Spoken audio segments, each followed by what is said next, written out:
My name is Cassata. I use he, him pronouns, and I am a graduate student at Pacific School of Religion. I'm studying for my Master in Divinity and also my Master of Art in Social Transformation. And I have been out as queer and trans for over half of my life now. I grew up in a very conservative town on Long Island, which is Secretog land, and now I live in Los Angeles, which is Tonga land, where in LA it feels mostly safe to be trans, for the most part. I still have a few issues here and there, but it is a lot safer than my conservative hometown. I am a trans person who has had the privilege of having top surgery, and I am also not on hormones, which sets my transition, aside from a lot of other trans people that do take hormones, which means I don't pass as cis frequently. Raise your hand if you know what cis means. Okay, a few people. So a cis, easy way to explain it is someone whose gender and sex are congruent with each other. So someone that's not trans. I've also always had white privilege and class privilege, which has guaranteed me with some essential resources and care that weren't available to other trans people, and also not available to some cis people. Acknowledging and recognizing my privilege is very important in the fight for equality and justice. Understanding my context, where I'm taking up space, and where I'm struggling to have my voice heard is important to me as a trans activist. So I need to start my speech off with a trigger warning, content warning. I will be saying some very sensitive topics here that some may find triggering, including sexual and physical violence. So if you do need to leave, I understand. And there will be stories about discrimination and oppression that may be triggering for some people. I will also use some language that the queer community may find derogatory or offensive. All right, so now that I got that out of the way, everyone staying? Okay, cool, thank you. So I realized I was queer when I was 12 years old, and I realized I was trans soon after that. So I realized I'm trans and queer. I start coming out to my friend group and to my mom and some family members when I'm a young teenager.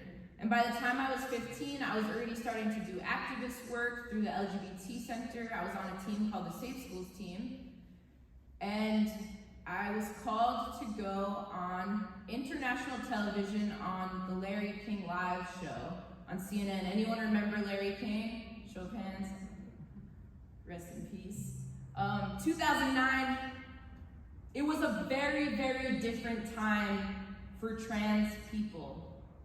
Not many people were out, especially not young people like me, and there was very little resources when I came out.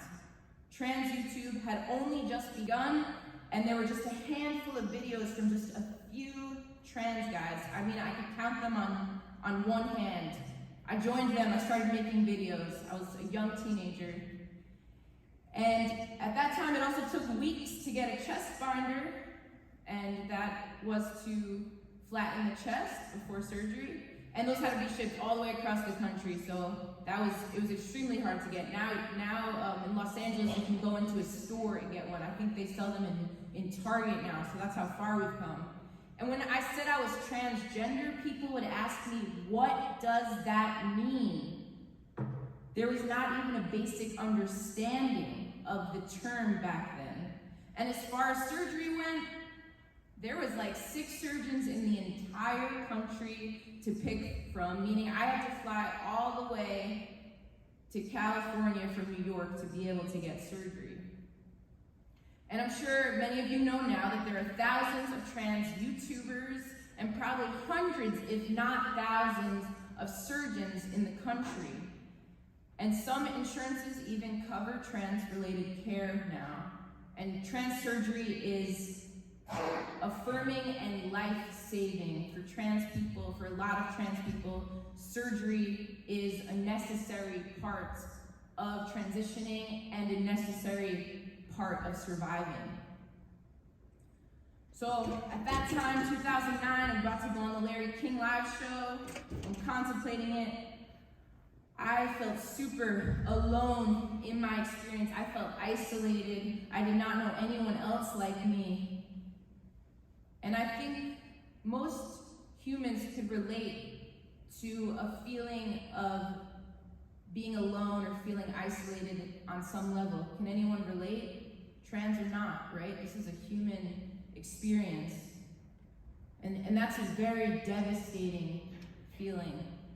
And that call to go on the Larry King live show, it changed my life and it altered that feeling of being alone. I now was presented with an opportunity to find others like me. Maybe I wasn't actually alone. Maybe if I went on this TV show, I would find other people like me. Maybe that feeling of isolation would go away. Maybe there was people out there who longed to feel a sense of belonging as much as I did. And before I got that call, I thought I was better off staying in the closet. I figured it was too much to come out. It would be too much change for the people around me because their happiness meant more than mine. That's what I believed, but that is not true. My happiness matters. My truth matters. My queerness is not a burden. My transness is not a burden. My authenticity is not a burden. These are beliefs I had to learn, and I'm still learning them. Coming out is a daily practice of authenticity. Practicing authenticity daily is not just for queer and trans folks, though. It's a practice that every single individual can adopt. And I'm sure that there are ways that all of us here could practice being more authentic in our daily lives. And I felt anxiety, excitement, and readiness all at the same time. And I just knew I had to go on that show, even though I was afraid, even though I was shy. I went from 10 people who were close to me knowing that I'm trans to the entire world knowing at once. I'm believed to be one of the youngest trans guys on international TV at the time, which is both a burden and a blessing. And a major miracle happened following that appearance. And I received letters from all over the world, from other trans people, proof that none of us were actually ever alone. We just thought we were. And those letters said things like, before I saw you, I thought it was just me who felt like this. I'm so relieved to know that I am not the only one. I have never seen another trans guy before, until now. And my TV appearance, it also brought some struggles for me. Now, my school knew and they didn't want me using the public bathrooms or going to gym class. They were ready to just fail me. And I was a great student. I wanted to go to school. So all of this, it led me to being thrown into the role of an activist, a young activist. I had no other choice. If I wanted to go to school, I had to be an activist. As I organized petitions and led solo walkouts, I remembered that I had to do this in order to be authentic and in order to survive. I didn't realize that what I was doing was impacting my school for the better. And when I graduated, all of those changes that I made, all of those battles that I fought, they added up. And I won the first ever Harvey Milk Memorial Award. Politician and activist Harvey Milk also graduated from Bayshore High School, where I went to high school, and taught me and so many other people in the world to never blend in. I was called to speak to other high schools and colleges all over the country, so I honored those calls too. And for a decade, I've been doing this work and I have had the privilege of seeing many great changes happen for my community.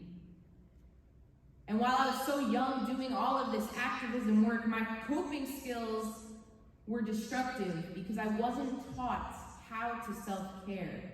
And I wish that I had the coping skills that I have now back then, because it would have saved me a lot of pain. I wish that I knew how to take breaks. I wish I knew how to recharge. To be able to be a long-term activist means to take breaks. It means practicing self-care, and it means loving yourself. Because if we don't, we cannot last. Activism work requires a lot of energy, so be sure to charge up. I didn't take a break until the shelter in place. I'll be honest here. I didn't take a single day off until the shelter in place, and then it all came down on me like, oh, I need to rest and recharge, or I'm not going to make it in this movement. And I've been a lot better at that now. Activist and author Audre Lorde says, caring for myself is not self-indulgence, it is self-preservation, and that is an act of political warfare. Young activists and change makers need to practice self-care, including healing, and practice self-love to avoid burnout. It's the only way the revolution can continue. Caring for yourself in a world that doesn't care for you is an act of radical self-love. Through the writings of activist and author Sonia Renee Taylor, I learned about radical self-love. She asks, will we use our bodies to uphold systems of oppression or to defy them? And I continuously remind myself of that question so I could become a better activist. Am I blending in for the comfort of cis people? Or am I being myself for my own comfort? Those self-love practices are often hard to adopt when you are marginalized and oppressed. Our bodies are politicized. Trans bodies are politicized. Any body that doesn't fit the white, cis, straight, able-bodied Christian model that is dominant in our society is politicized. And this includes trans bodies. Growing up as a young trans guy, I was taught that my body is the problem. I came to believe that my trans body somehow called violence upon me. I was conditioned to believe that any violence happening to me was just part of being trans. And if I wanted to live my truth, I had to pay for it.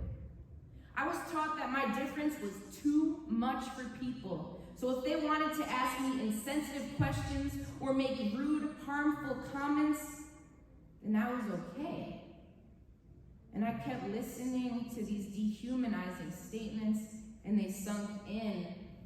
I internalized transphobia from the cis people around me, and I came to believe that these bad things happening to me are my own fault.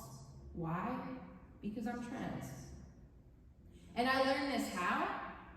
When I walk into a doctor's office sick with a high fever and infection and am turned away for being trans, and having insurance and a copay didn't even make a difference. When I'm bleeding from my skull on the floor concussed at a concert in my hometown, and the last words I remember hearing before I pass out are faggot, faggot, faggot. When my family member sends me to therapy to change me back because she needs to be fixed, this is not normal. I was being taught that something is wrong with me. I was being taught that the violence is my fault. I was being taught that my body is the problem. Trans people often internalize and adopt the cis-normative and transphobic values of cis people. We do this not only to be accepted, but also for our own safety. It's survival. Many of us do this without even recognizing that we are doing it. And we have to recognize this and unlearn this exclusionary belief system in order to be authentic and to be free, in order to be happy, in order to live without shame, in order to radically love ourselves one day, in order to challenge the powers that be and change the system. Unlearning an old belief system is one step towards radical self-love and many steps away from self-hate. I internalized that being trans was the reason that I've been beaten, raped, assaulted, discarded, kicked out, disregarded, harassed. And those feelings, they weighed heavily on me for over a decade, until eventually I became empowered enough to realize these attacks on my body and my psyche, these attacks are not my fault. My body is not the problem. My trans body is not the problem. Your trans body is not the problem. Their trans body is not the problem. Her trans body is not the problem. His trans body is not the problem. Trans bodies are not the problem. The broken system is the problem. The broken system that devalues trans and queer bodies, that same broken system that devalues people of color, the broken system that upholds racism, sexism, capitalism, the broken system that is there to keep the white, cis, straight, able-bodied Christian male in power and control. Trans bodies are not the problem. Cisnormativity and the lack of care for trans bodies is the problem. Trans bodies are beautiful.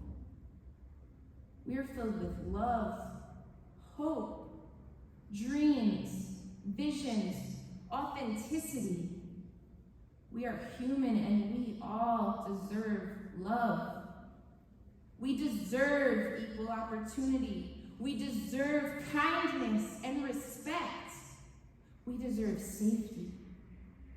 We deserve to be able to walk into public spaces without fearing for our lives. We deserve to be treated by doctors and not turned away. We deserve to be in public spaces like public bathrooms without being kicked out and harassed. We deserve for the police to listen to us and for the justice system to actually provide us with justice. We deserve to have our needs met, our basic needs and beyond our basic needs. We deserve to have the same care that the oppressor gets so easily and freely just because of their privilege and power and dominance. Trans bodies deserve care. Trans bodies are not the problem, and I did not know that for so long. I walked around thinking that I deserved violence. I walked around thinking I was the problem, and I spent the last half of a decade trying to unlearn internalized transphobia. I spent years and years trying to heal from that self-hatred. I've come a long way, and honestly, I still have a really long way to go. Healing is a lifelong journey. But that healing starts with the letting go of shame and letting go of the idea that my body is a bad body, because every body is a good body and every body deserves care and love. And I had to heal enough to believe that my body is valued and loved, that my body is a good body, a deserving body, a worthy of love body. I had to heal enough to know that I am not broken because I am trans. I had to heal enough to become empowered. I had to learn that self-love is a radical act, and that radical act is a form of activism. So, I will no longer apologize for my trans body. I will no longer apologize for existing. I will not apologize for making cis folks uncomfortable while I challenge the system that oppresses me and my trans siblings by being visibly trans, by being authentically me, by being outspoken, by waving my flag, light blue, white, and light pink, with pride. I will not apologize for challenging the beliefs that keep the oppressors in power and the oppressed oppressed. I will not apologize for correcting my pronouns over and over and over again. I will not apologize for the scars on my chest. I will not apologize for changing my name. I will not apologize for the way that my voice sounds without testosterone. I will not apologize for calling out transphobia publicly. We are taught to hate our bodies, to blame our bodies, to demonize trans bodies, to adopt to the standards of cis bodies, and to adopt cis ideas and beliefs, to blend in with the system, or as I like to call it, the C space, I space, S space system. I invite and encourage all of you to challenge those systems. And this is not just the job of trans people. We need cis people too. We need allies. I invite and encourage you to resist the urge to blend in.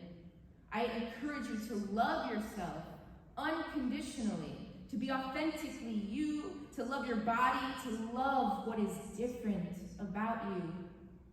I invite you to challenge the system of oppression that is holding us back, and to challenge that system with love and education.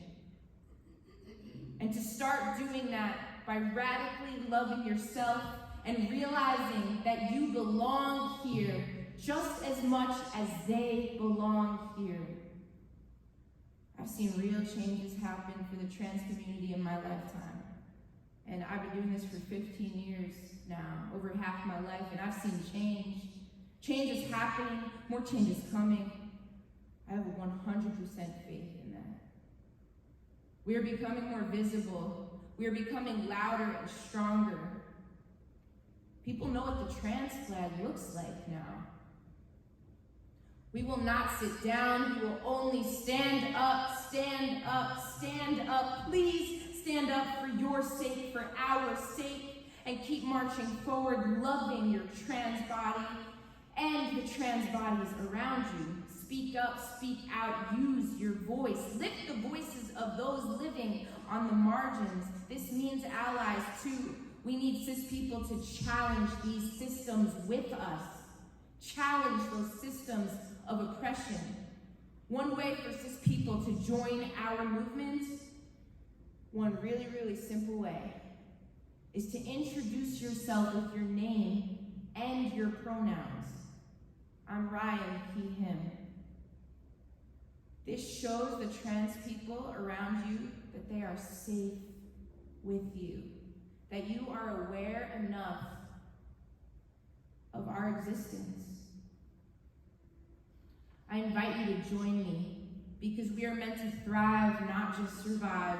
Harvey Milk says, freedom is too enormous to be slipped under a closet door. One act of being vocal when faced with transphobia, one act of radical self-love at a time, we change the system and we march towards that freedom that Mr. Milk is dreaming of. The trans community needs all of you, all of us. As anti-trans legislation is being introduced all over the country, as trans people struggle to have basic rights and to have our basic needs met, we need you to rise up, stand up, speak out, challenge the system. Together we can make change, and it all starts with radical self-love. Thank you.